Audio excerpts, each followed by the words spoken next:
hello everyone welcome गोटे more new mini blog के सकाल सकाल पहला मैं धान पॉकेट फाड़ी करी बुतरा नु देखि पारतबो तापरे फिर मैं रेडी रुडा हे करिरा जोचे हमर खेत के जे बोले ट्रैक्टर आछि कादो करबा जेन हम पहला पकामु से जमीन के रेडी करबार अछि तो कादो करी तो फाइनली ट्रैक्टर भी आसी गला ना मोर बाबा चलोछन कादो करा चाली छे देखि पारतबो मोर गोड़ केते बुड़ी जे बहुत कादो होई छे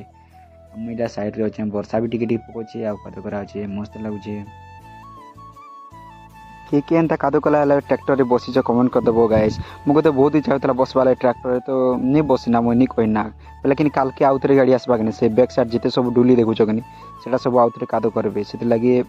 आसबा तो बसमी कहली आउ मोनी बसिना आज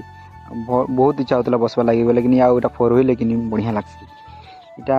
सब कादो कुदा सरला पर फिर कपर देबार अछि कि फिर फाइनल एते सरी गला देखि पातो एटा मोर बापा माने कपर दउछन सो गाइस मोर वीडियो किना थिला वॉइस ओवर देला धुका होचे आ गुटे मिनी ब्लॉग आछे धान बुनलाटा देखामु टेक केयर बाय बाय